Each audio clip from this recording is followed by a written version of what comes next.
12:09 y no hay fiesta en la que no esté con nosotros el doctor Enrique de la Morena, como siempre, ¿verdad? Muy buenos días. Nosotros siempre aquí al pie del cañón, no hay más remedio, manteniendo la salud de todos los como oyentes dicen de los radio. patriotas, España nos necesita. ¿No sabes cómo me acordé de ti, Enrique, el otro día en Valencia? Porque sé que tú eres emotivo, Hombre, como yo, eres de soy naturaleza... académico de Valencia. Sí, aparte eres de naturaleza sentimental, Sí. y la acogida del público allí en Valencia, tanto el día anterior, el jueves, en el Corte Inglés con Federico firmando 600 ejemplares de Memoria del Comunismo, y luego el viernes poniéndose en pie el auditorio de la Fundación Bancaja para recibirlo.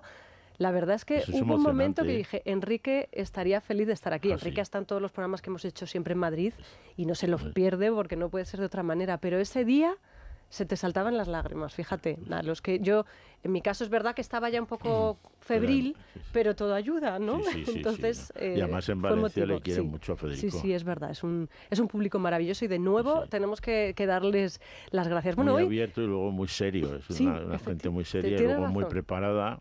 Tienes razón, sí. Yo como estoy casi siempre en los jurados de los premios Jaime I, pues conozco a esa gente muy bien, además es cariñosa y te reciben pues como si estuvieras de toda la vida allí con ellos. Es cierto, sí. Bueno, hoy, Enrique, no nos vamos a centrar en la medicina como tal, sino en la psicología. En la psicología. Porque ahora nos aclararás, la psicología no receta. Es una de las grandes diferencias con la psiquiatría, claro, ¿verdad? Exacto, bueno, son completamente... Primero, es que la psicología es una carrera independiente de la medicina, o sea, son licenciados en psicología.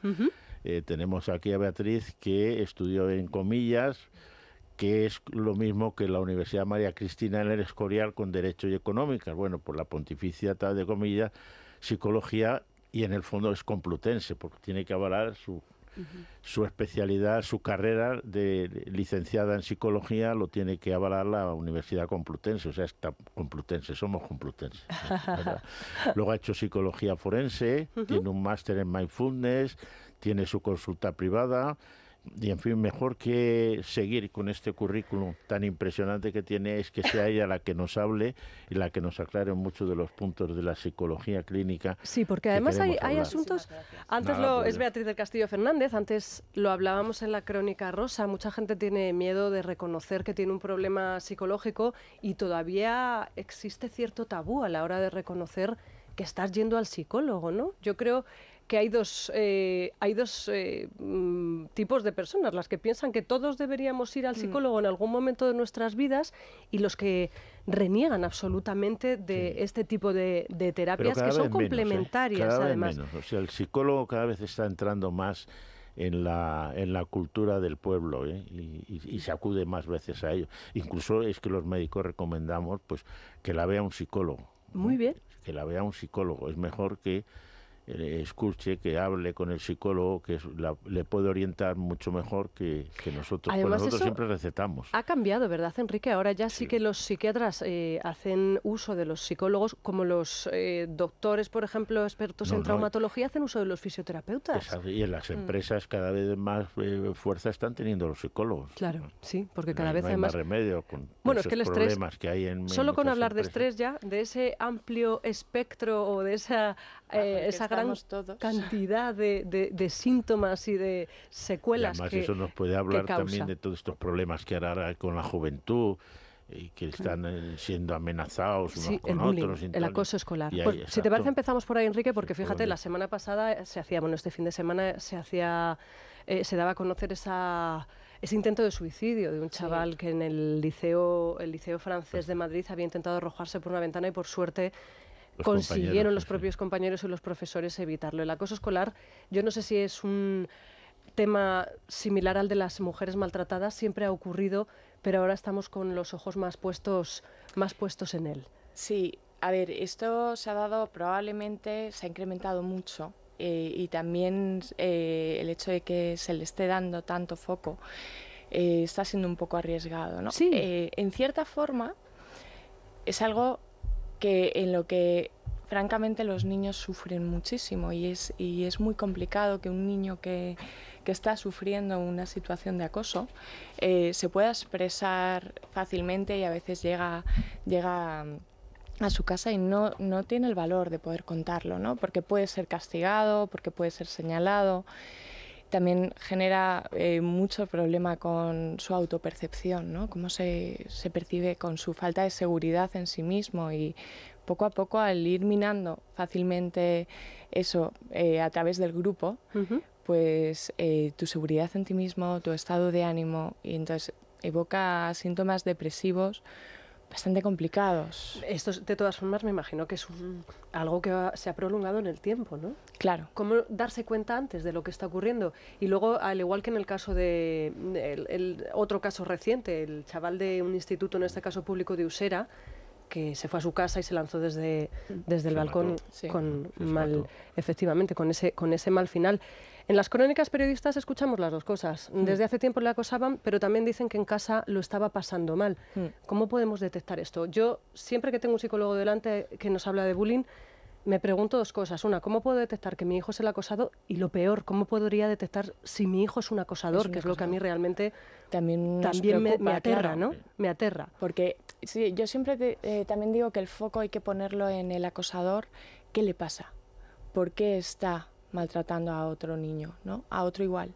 Es decir, hay veces que puede ser el efecto de lo que le puede estar percibiendo en casa, en los grupos de referencia. Pues todo eso, tanto hay que acoger a la víctima, como hay que saber por qué el otro menor está acosando. Y ambas pueden estar siendo víctimas de una forma o de otra de distintos aspectos en la sociedad, ¿no? ¿Y qué pautas les damos a nuestros hijos? ¿Cómo les decimos, si te pasa esto, acude a mí, al profesor, al especialista? Que 2 o 3 detalles que sean clarísimos, del tipo, pues, hacerse pis en la cama, dejar de tener... ¿Cuáles son? Dejar de comunicarse en casa, tener determinadas conductas evitativas sobre temas del instituto, del colegio. Y luego, eso siempre, la comunicación en casa es tan importante para todos los aspectos. O sea, que podamos hablar con los niños, que podamos pues hacerles ver que verdaderamente nadie debe maltratar, pero tampoco nadie debe ser maltratado, y que están protegidos en casa, y que para que vean que su núcleo familiar es fuerte y es donde se pueden refugiar en caso de necesidad. ¿La autoestima tiene que ver en estos casos? Muchas veces. El agresor muchas veces carece de una autoestima fuerte. Entonces, lo que hace es atacar. El agresor, no el agredido. Y el agredido, claro, y el agredido efectivamente llega un momento en el que... la deja de tener. Y el aislamiento inicial, porque no empiezan con una agresión física, hay un aislamiento previo, en el que hay feos que son sutiles, pequeñas cosas, y poco a poco se va incrementando la agresividad. Entonces, por eso también en los institutos hay que dar bastante formación, ¿no?, sobre cuáles son las consecuencias de lo que le puedes hacer a alguien. Porque están desarrollando, en esas edades se está desarrollando la empatía. Yo no sé si este es un término, bueno, seguro que es un término inventado por mí, pero ¿existe la posibilidad de que la gente tenga una falsa alta autoestima? Es decir, el matón suele ser un tipo que parece que puede con todo, y sin embargo, Beatriz, tú nos estás contando lo contrario, ¿no? Que son personas que rápidamente se vienen abajo. De matón, o sea, de ser agresivo, para protegerse probablemente de su propia autoestima, de su falta de confianza en sí mismo.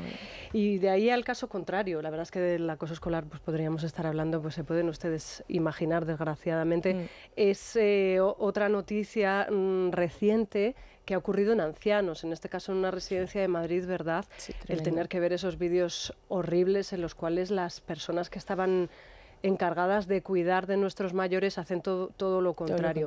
Ahí, ¿cómo podemos nosotros, por ejemplo, los hijos de esos ancianos que están en residencias, detectar que algo está ocurriendo? ¿O es tarea imposible? Tienes que dedicarte a poner una cámara y ser el espía. Claro, yo creo que imposible no, siempre hay referencias, ¿no? Siempre uno puede ver los miedos que el anciano tiene. Es verdad que muchas veces cuando uno está metido en un centro, lo que ocurre es que tengo miedo a que si lo digo y cualquier cosa que se informe al centro puede ir en mi contra. Entonces esos miedos se van cogiendo.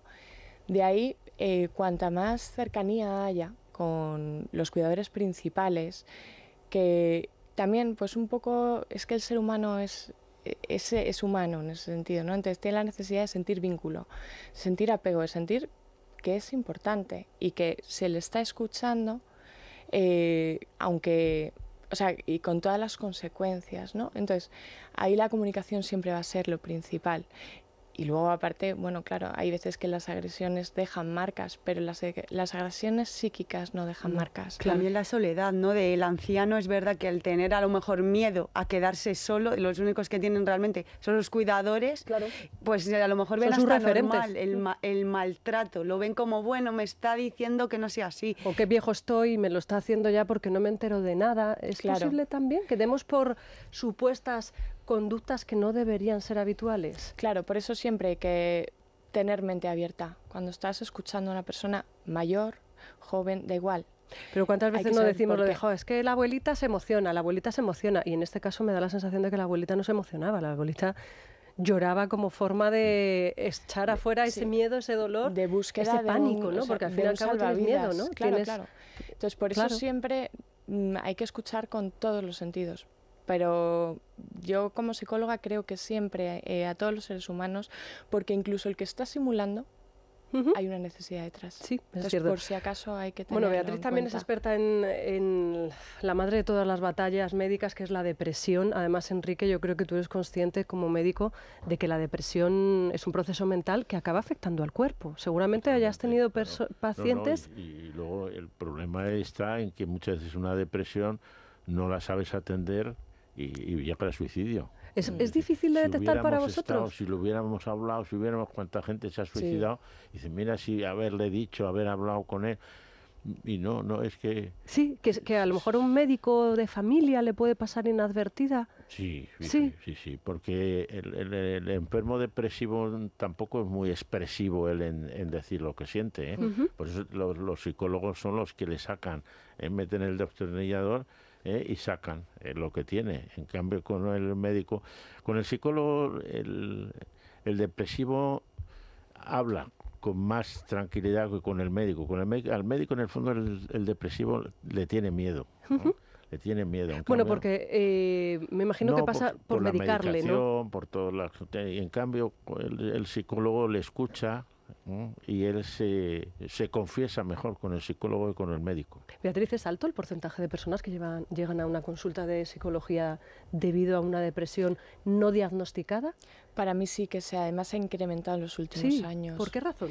Yo creo que probablemente hay más nivel de estrés, pero también la gente vive más por los futuribles y no por la experiencia del vivir el ahora y el darse cuenta que lo que uno tiene es lo que realmente es real ahora mismo, todo lo que entonces proyectamos mucho hacia futuro, y eso es el perfil más ansioso, y hacia pasado es el perfil más depresivo. Todo tiempo pasado parece mejor, porque parece más controlable, ¿no? Entonces el problema está que muchas de las cosas parece que nos estamos focalizando en lo que es muy mundano, que suena fea la palabra mundano, ¿no? Pero en el día a día la preocupación por el tener y no por el disfrutar lo que soy y lo que tengo. Entonces parece muy filosófico, pero es uno de los grandes hándicaps que está teniendo el ser humano. Aparte que estamos en un momento en el que es casi una exigencia social ser feliz. La happycracia, yo no sé, en el que estamos en un momento en el que es que tienes que estar sonriendo siempre. Y yo creo que la felicidad hay que mirarla a medio plazo, largo plazo, ¿no? O sea, hay días que son fuertes, que son muy positivos, y hay días que son tristes. Entonces, eso no hace que seas un infeliz. Pero el problema está que el que está en un estado más depresivo se queda rumiando esa situación negativa, ese dolor, y al final lo engrandece sin querer, se queda atrapado. No quiero que se malinterpreten mis palabras, pero ¿no caes en una depresión porque has sufrido un problema muy grave, tipo un fallecimiento? Bueno, el fallecimiento me parece el más extremo de los casos, ¿no?